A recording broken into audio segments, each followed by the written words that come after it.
Hello guys, welcome to Unicorn Princess Tarot. So ito yung reading natin for water sign, Cancer, Scorpio, and Pisces.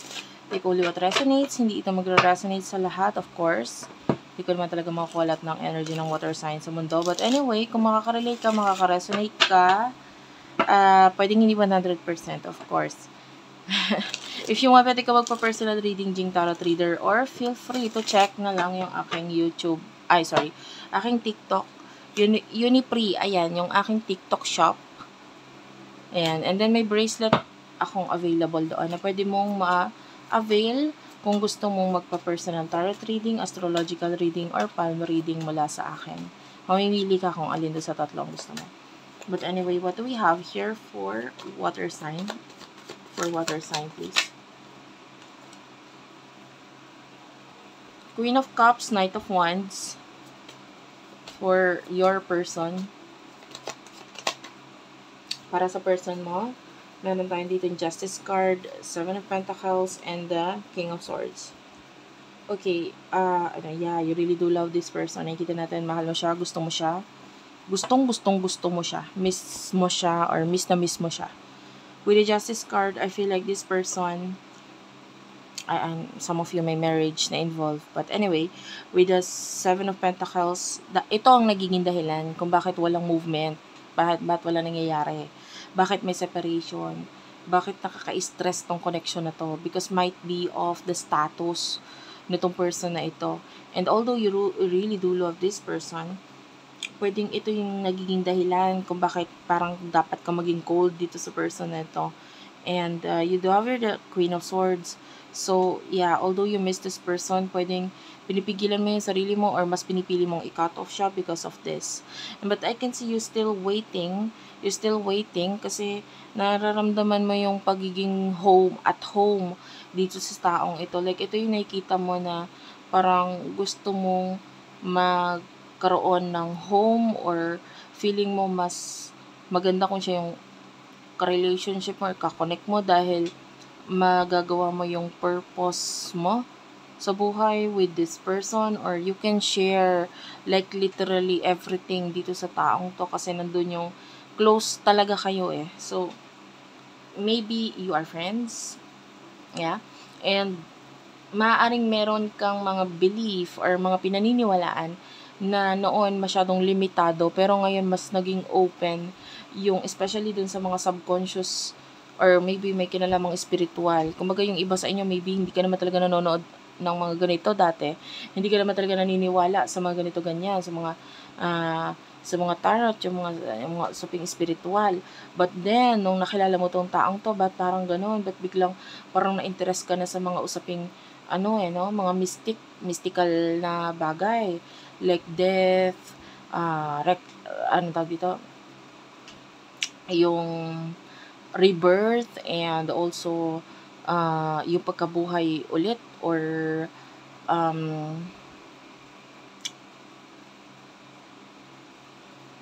ano tawag doon,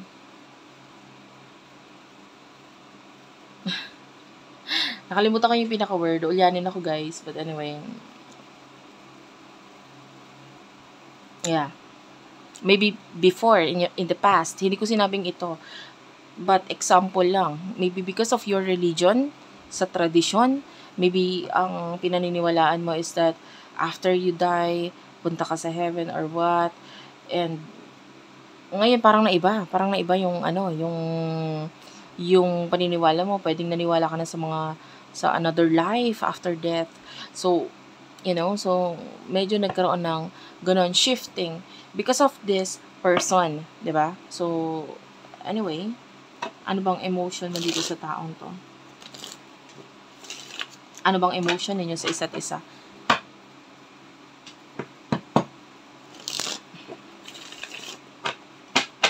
For water sign, please. For water sign, please.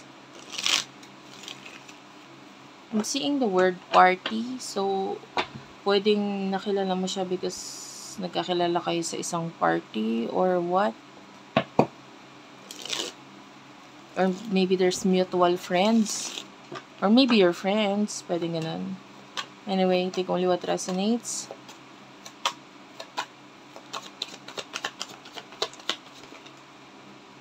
Okay. I will take this and this. You do have here the King of Wands, Three of Pentacles, Four of Pentacles. Ito, kukunin ko lang to as additional message, the Three of Swords and the Hierophant. And then, person mo, emotion ng person na ito. Seven of Swords and the Strength card. One more. Okay. Hindi ko to kukunin. Masyadong marami. Just one more card for your person.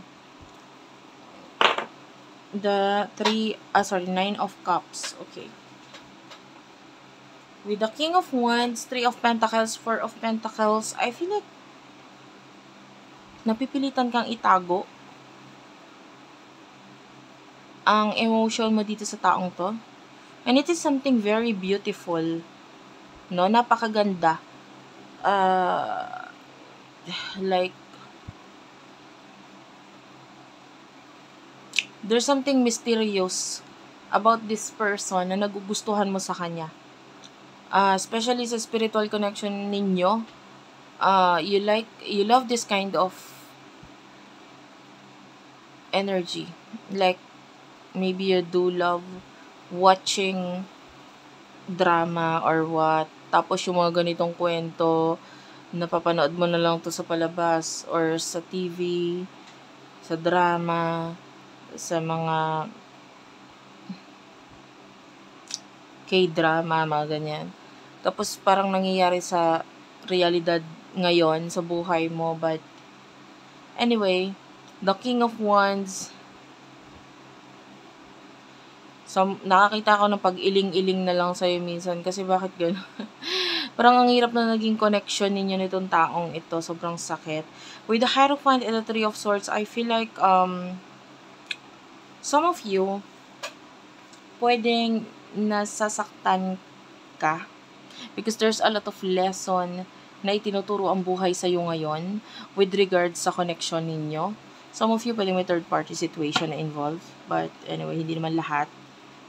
Pero yung iba, kasi with the Seven of Wands, parang someone is guarding, no? Nakagwardya. Gwardya sarado. So, parang ang hirap na isabuhay ang connection na ito, lalo na kung may gwardyang nakabantay sarado. And this person is, I feel like with the Nine of Cups, the Seven of Swords, and the Strength card, this person is causing a lot of pain. Pero, sa inyong dalawa, mas palaban tong taong to eh.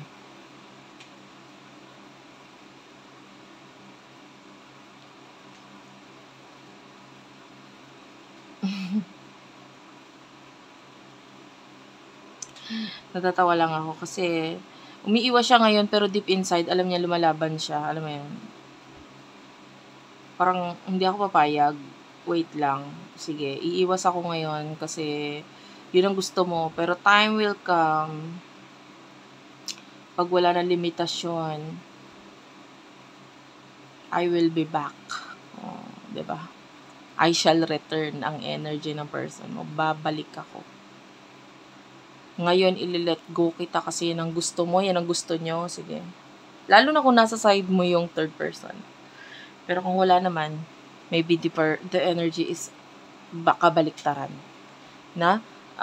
So, what will happen in the near future for the both of you? For the sign of water sign.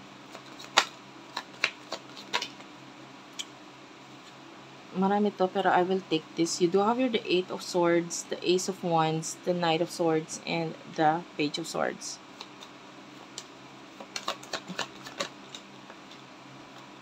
Nine of Swords, Knight of Wands, and the Knight of Pentacles. Clarify the Knight of Swords and the Page of Swords, please, Spirit Guides, Angel Guides. Okay, the Hermit and the Temperance. Gusto ko pa i-clarify ito. What's with the Nine of Swords? Nine of Swords is clarified by the Ten of Cups. What's with the Eight of Swords?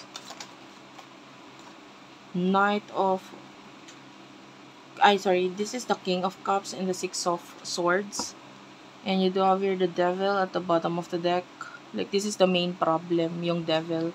And in the future, I can see you bantay sarado ka talaga, and high chance that you are in a third party situation and hindi ko nakikita nakakaalis ka dyan. There's this energy that you wanted to. Gusto mong umalis because maybe you're not happy. Pero with alam mo yung kanina ko pa nararamdaman sa feeling or sa energy mo na parang may kulang. But, may kulang sa'yo. Parang you're not happy with that relationship, with that marriage, with that partnership na meron ka ngayon.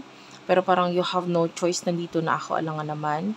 And the way I see this with the King of Cups, although mahal na mahal mo tong taong to, you're moving on with the Six of Swords sa connection ninyo. And with the Ace of Wands, you're focusing on new beginnings, or maybe sa kung ano man yung ano yung meron ka ngayon. And this would cause you a lot of pain and sorrow, pero parang wala kang choice kundi pigilan yung lungkot-lungkot at pain na yan. Parang wala kang choice. Your person with the Nine of Swords, nakikita natin na masakit para sa kanya. Masakit para sa kanya because this person, gusto niya bumuo ng something sa'yo, like a family. Gusto niya bumuo ng pamilya sa'yo, ng something sa inyong dalawa in the future. But with the Nine of Wands, medyo imposible talaga sa ngayon. And with the Knight of Pentacles, nagiging matagal ang connection na ito. Or naiinis siya sa'yo. Kasi parang ganun. Kasi ba't ang tagal mo? Ba't hindi ka gumawa ng action, etc., etc. And the main problem is the Devil. But with the Devil and the Judgment, I feel like marami ka talaga matututunan sa connection mo with that person na meron ka ngayon.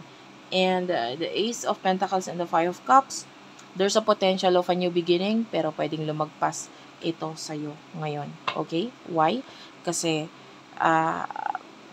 you're not ready. Hindi ka pa ready. Okay? So, thank you for watching. I love you all. Please do like and subscribe to our channel. Unicorn Princess Tarot, Madam P TV, Virgo Philippines, Tapit Hapon TV, Water Sign Philippines, Madam P Vlogs. And yeah, please do comment down below. Thank you for watching and bye-bye.